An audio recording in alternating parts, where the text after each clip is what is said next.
قرآن مجید فرقان حمید نے میاں بیوی کا جو رشتہ بیان کیا ہے نا، اس رشتے کو آپ سمجھیں جو قرآن پاک نے میاں بیوی کا رشتہ بیان کیا۔ کہن لباس لکم وانتم لباس لہن، فرمایا بیویاں تمہارا لباس ہیں اور تم ان کا لباس ہو۔ وہ تمہارا لباس ہے اور تم، اللہ اکبر، کیسا خوبصورت لفظ قرآن پاک نے، ہن لباس لکم وانتم لباس لہن، فرمایا وہ تمہارا لباس ہے اور تم، سمجھ آ رہی ہے نا جی بات کی، وہ تمہارا لباس ہے اور تم ان کا لباس ہو۔ تین خوبیاں تو ہر لباس میں ہوتی ہیں، تین چیزوں کے لیے لباس پہنا جاتا ہے۔ تین چیزیں، تین قسم کی آسائشیں لباس میں پائی جاتی ہیں، اس پر تو تمام مفسرین کا اتفاق ہے۔ سب سے پہلی چیز، لباس جو ہوتا ہے وہ بندے کو گرمی اور سردی سے بچاتا ہے۔ سخت سردی میں لباس لے لیں تو بندہ سردی سے بچ جاتا ہے۔ اس کا مطلب یہ ہوا کہ میاں بیوی ایک دوسرے کا لباس ہیں۔ اگر بیوی کی طرف کوئی تکلیف آتی ہے تو میاں اس کو بچاتا ہے، اور اگر میاں کی طرف کوئی تکلیف آتی ہے تو عورت اس کو بچاتی ہے۔ میاں بیوی ایک دوسرے کا لباس ہے۔ لباس کیا کرتا ہے؟ لباس آدمی کے عیب چھپاتا ہے، اس کے وجود پر کتنے دھبے ہیں، کتنے نشان ہیں، وہ سارے چھپا لیتا ہے لباس۔ میاں بیوی ایک دوسرے کے عیب چھپانے والے ہوتے ہیں، عیب بتانے والے، رونا رونے والے نہیں ہوتے کہ بی بی جب بھی میکے گئی اس نے جا کے رونا شروع کر دیا، اتنی میں تانگو دوسرا ہے ہی کوئی نہیں۔ اور خامد صاحب جب بھی ملے انہوں نے ایک ہی راگ الاپنا شروع کر دیا کہ میری کیا بات تھی، مجھے مل کیا گیا ہے، میں کیا تھا، میرے ساتھ ہوا کیا ہے۔ تو لباس ہیں، ایک دوسرے کا عیب چھپائیں گے، بولیے ایک دوسرے کا عیب چھپائیں گے، ایک دوسرے کی غلطیوں کی پردہ پوشی کریں گے۔ اور تیسرا، لباس کا کیا مقصد ہوتا ہے؟ لباس شخصیت کا آئینہ دار ہوتا ہے۔ لباس آدمی کی اچھی اور خوبصورت طبیعت کا حصہ ہوتا ہے۔ جو لباس ہوتا ہے وہ انسان کو زینت بخشتا ہے، خوبصورت کر دیتا ہے۔ داڑھی والا آدمی ننگے سر پھرے تو خوبصورت نہیں لگتا، ٹوپی پہن لے تو بڑا پیارا لگتا ہے، ٹوپی پہنے تو بڑا، اور اگر امامہ باندھ لے تو نور نالا نور ہونا شروع ہو جاتا ہے۔ اللہ کرے آپ خوش ہو جائیں، آمین تو کہہ دیں، اور اللہ کرے فجر کی نماز آپ امامہ باندھ کی پڑھ لیں، آمین تو کہیں۔ چلو کونی جنہ دی داڑھی نہیں انہوں نے رکھنی چاہیے دیئے، جنہ دی نہیں ہونا نو موضوع نہیں تھا، پر ہماری بھی مجبوری ہے، داڑھی آئی جاتی ہے، ہر موضوع میں شامل ہو جاتی، رکھنی چاہیے۔ سب یاد رکھیں، لباس آدمی کو زینت دیتا ہے۔ قرآن مجید کے لفظوں پہ غور کرو، اگر تو شادی کے بعد بیوی کے آنے کی وجہ سے خامد کو سکون نہیں ملا تو اس کا مطلب ہے اس نے گھر کو زینت نہیں دی، اور اگر شادی کے بعد اس بچی کو تحفظ نہیں ملا، اس کو اپنے گھر کے اندر سکون نہیں ملا، تو اس کا مطلب ہے خامد نے اسے زینت، اس لباس نے زینت نہیں دی۔ میاں بیوی ایک دوسرے کا لباس ہے۔ اس مقدس رشتے کو اسلام نے باندھا، اور لباس کہہ کے باندھا۔ میرے رسول کریم علیہ الصلوۃ والسلام نے پہلے تو خارجی لوگوں کو منع کیا ہے۔ میری ذاتی رائے یہ ہے کہ میاں بیوی کی ذاتی لڑائی کوئی بھی نہیں ہوتی۔ ذاتی لڑائی، میری باتوں کی سمجھ تو آ رہی ہے نا آپ دوستوں؟ کوئی نہیں آ رہی؟ اللہ جزا دے آپ۔ میاں بیوی کی ذاتی لڑائی کوئی نہیں ہوتی۔ ہوتا پتہ کیا ہے؟ لڑکے سے پوچھیں کہ بتائیں جناب کیا حال ہے، تو کہتے ہیں بیوی میری صحیح ہے، اس کے گھر والے نہیں صحیح۔ سنا آپ نے بھی کبھی یہ لفظ؟ تو اسی طریقے سے اگر لڑکی سے پوچھیں کہ تیرا کیا حال ہے، تو کہتی ہے خامن تو میرا دھیان رکھتا ہے، اس کی اماں نہیں خیال رکھنے دیتی۔ تو لڑائی جو ہوتی ہے وہ تیسرے آدمی کی وجہ سے ہوتی ہے۔ تیری اماں آئی تھی تو اس طرح کہہ گئی، تو تیرا بھائی آ گیا تھا تو وہ یہ کہہ گیا، تیسرے فرد کی وجہ سے۔ میرے نبی کریم علیہ الصلوۃ والسلام نے تیسرے بندے کو سمجھایا ہے، تیسرے فرد کو حضور نے سمجھایا ہے۔ نبی پاک علیہ الصلوۃ والسلام نے فرمایا خبردار، ماں، بھائی، بیٹا، باپ، سارے لحاظ کریں، بسنے دیں میاں بیوی کو۔ اگر شادی کر دیا تو ان کو سکون سے رہنے دو۔ تم دو جملے کہہ کے چلے گئے، کوئی عیب نکال کے جو چھپا ہوا تھا خامن کی نظر میں وہ نکال کے بتا دیا کہ تیری بیوی یہ کام بھی کرتی ہے، اب تم تو ہٹ گئے وہ بات کہہ کے، اب انہوں نے اکٹھے رہنا ہے، ان کی زندگی مصیبت کا شکار ہو گئی۔ آزمائش میں آ گئے وہ دونوں، ساری زندگی کڑتے رہے، ایک عیب نکال کے لڑکی کے گھر والے لڑکے کا اسے بتا کے چلے گئے تیرے خامد میں یہ عیب پایا جاتا ہے، وہ ساری زندگی کڑتے رہیں گے، تکلیف میں رہیں گے، انہوں نے تو کٹھے رہنا ہے۔ بتانے والا چلا گیا، میرے رسول کریم صلی اللہ علیہ وسلم فرماتے ہیں لعنتی ہے وہ شخص، لعنتی ہے وہ شخص۔ یا رسول اللہ کون سا؟ فرمایا جو بیوی کو مرد کے خلاف اکساتا ہے اور مرد کو بیوی کے خلاف اکساتا ہے، وہ لعنتی ہے، ملعون ہے، رحمت الہی سے دور ہے وہ شخص۔ انہیں قریب کرنے کی کوشش کر، تو ان کے اندر محبت پیدا کرنے کی کوشش کر۔ میرے نبی کریم علیہ الصلوۃ والسلام نے جب حضرت سیدہ فاطمہ الزہرا رضی اللہ تعالی عنہا اور جناب سیدنا علی المرتضیٰ رضی اللہ تعالیٰ عنہ کی شادی کی تو نبی پاک نے دونوں کے سر جوڑے اور دونوں کے درمیان محبت کی دعا فرمائی، دونوں کے درمیان محبت کی دعا فرمائی۔ اور نبی پاک صلی اللہ علیہ وسلم حضرت فاطمہ کے سامنے جناب علی کے فضائل بیان فرماتے، اور جناب علی آتے تو نبی پاک فرماتے فاطمہ تو میرے وجود کا حصہ ہے، وہ تو میرے جگر کا ٹکڑا ہے۔ تو ان دونوں کے درمیان الفت پیدا، یہ سب سے پہلے تو خارجی لوگ اس بات کا خیال کریں، سب سے پہلے تو خارجی لوگ خیال کریں، توجہ دیں کہ ان کو بکھرنے سے بچائیں۔ اب میاں بیوی بھی سمجھ لیں کہ ہماری ذمہ داریاں کیا ہیں۔ مسند امام احمد بن حنبل میں حضرت ابو درداء رضی اللہ تعالیٰ عنہ سے حدیث مروی ہے، نبی کریم صلی اللہ علیہ وسلم کی بارگاہ میں ایک خاتون نے آ کے عرض کیا یا رسول اللہ صلی اللہ علیہ وسلم مجھے بتلائیے خاوند کا حق کیا ہے۔ یہ جو حدیث سنانے لگا ہوں نا، یہ بیٹی کو سنانی ہے، جا کے یہ ٹیلی فون کر کے بہن کو سنانی ہے، صرف بیوی کو سنانے کی نہیں ہوتی یہ چیزیں۔ یہ حدیث بیٹی کو سمجھائیں، بہن کو سمجھائیں، ان لوگوں کو سمجھائیں، تاکہ اور یہ یاد رکھیں خاوند کے حقوق اگر بچی کے گھر والے اسے سکھائیں نا تو اس کی سمجھ میں جلدی آ جائیں گے، اور بیوی کے حقوق اگر خاوند کے گھر والے اس کو سمجھائیں تو اس کی سمجھ میں بات جلدی آئے گی، وہ خیر خواہ سمجھتے ہیں اپنے رشتہ داروں۔ یہ والی حدیثیں ان لوگوں کو سنانی چاہیے جن لوگوں کا بچہ ہے یا بچی ہے، متعلقہ آدمی حقوق بیان کرے۔ جب متبادل چیز کسی کے سامنے آتی ہے تو وہ کئی دفعہ سمجھتے ہیں کہ خلوص اس میں پورا نہیں پایا جاتا۔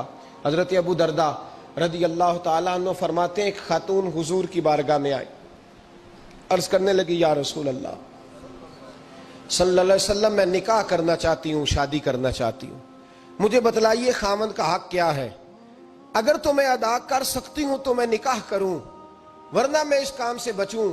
میرے نبی کریم علیہ الصلوۃ والسلام نے فرمایا بی بی اگر خاوند کے ناک سے رینٹ نکلے، ریشہ نکلے، پیپ بہے اس کی ناک سے، اور بی بی اپنی زبان سے وہ صاف کر دے تو پھر بھی اس کا حق ادا نہیں ہوتا۔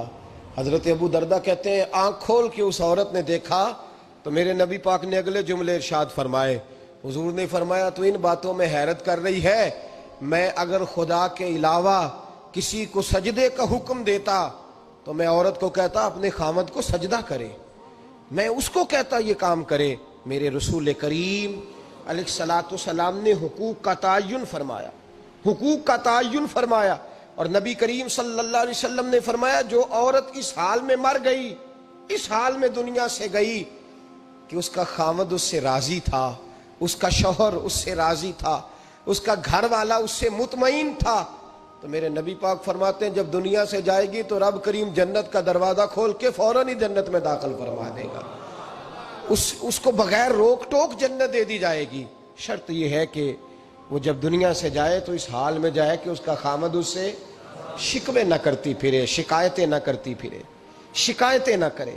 ہمارے زمانے میں شکایتیں ہوتی ہیں، اور خواتین عورتیں اس بات کو سمجھتی نہیں کہ اللہ نے جو میرے نصیب میں رکھا تھا اور جو خامد رب نے میرے لیے پسند کیا تھا وہ اللہ نے مجھے عطا فرما دیا ہے۔ وہ شکوے کرتی ہیں، شکایات کرتی ہیں، اور دوسری عورتوں کو سامنے رکھ کے وہ فلاں کے حصے میں یہ چیز آئی، فلاں کے حصے میں یہ چیز آئی، فلاں کا خامد یوں کرتا ہے، شکوہ کرتی ہیں۔ میرے رسول پاک علیہ السلام نے فرمایا عورتیں کثرت سے جہنم میں جائیں گی، کثرت سے۔ تو ایک صحابی رو پڑے، ایک حدیث میں لفظ یہ ہے رو پڑے، عرض کرنے لگے یا رسول اللہ وہ ہماری مائیں بھی ہیں، بیٹیاں بھی ہیں، بہنیں بھی، حضور جہنم میں جائیں گی؟